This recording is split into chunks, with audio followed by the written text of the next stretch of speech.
Stars are hot bodies of glowing gas that start their life in nebulae.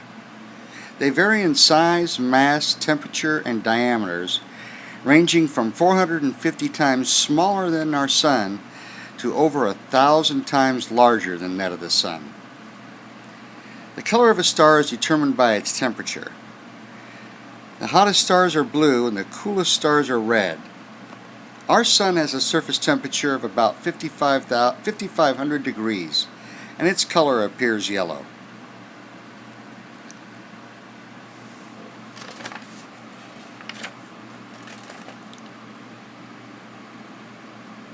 As the gases start to begin to coalesce and start forming, they form protostars that have enough matter that the central temperature inside reaches over 15 million degrees.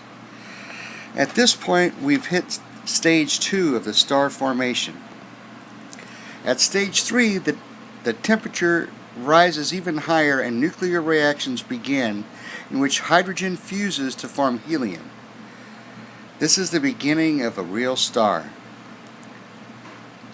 Stage 4, we have energy being released, and the star begins to fight itself.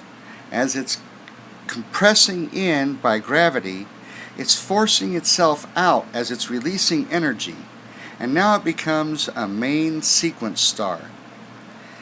These are the kind of stars like the one in our solar system. A star of one solar mass remains in the main sequence for about 10 billion years. That's its typical life. That's stage 5. At the end of that 10 billion years, we start stage 6, and that's where the star runs out of fuel and stops making helium, and it starts to contract, and it creates a shell around the core. In stage 7, the core becomes hot enough for the helium to fuse to form carbon. So it's still changing. It's still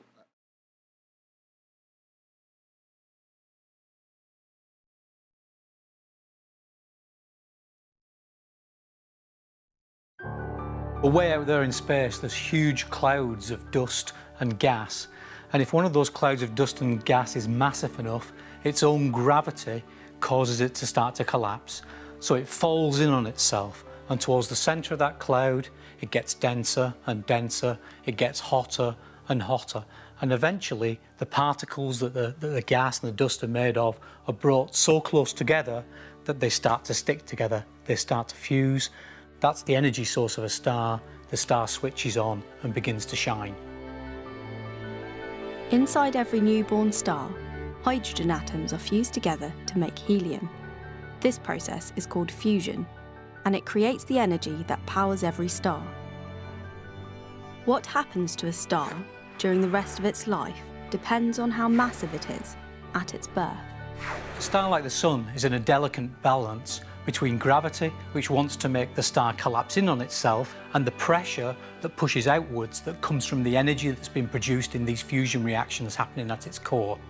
However, at some point in the future, the hydrogen runs out, and at that point, the core of the star will start to collapse in on itself under its own weight. It gets denser, it gets hotter, until a point where you can actually start to use the helium atoms themselves as the fuel for the fusion, pushing helium atoms together and making carbon and oxygen the next heavier elements in the periodic table. As the star begins to fuse helium, it creates more energy, and that causes the outer layers of the star to expand. One day, our Sun will grow so large it will swallow up the inner planets of the solar system, out as far as the Earth. It will become a red giant. For the Sun, this will be the beginning of the end. What happens is, as the outer layers of the star get farther and farther from the middle, the force of gravity that they feel is getting weaker and weaker. And actually, the star loses hold of its outer atmosphere. Its outer atmosphere drifts off out into space. It expands out to become a planetary nebula. And they're some of the most beautiful objects in the universe. Once the outer layers have drifted away, all that is left of the star is its core. A white dwarf star is the dead remnant core of a star like the Sun at the end of its life. What's left behind is something that might weigh as much as half the mass of the Sun, but it's only about the size of the Earth. So it's an incredibly dense object, it's dead, there's no nuclear fusion going on anymore, it's incredibly hot, but then over millions of years it will gradually cool down to become a black dwarf.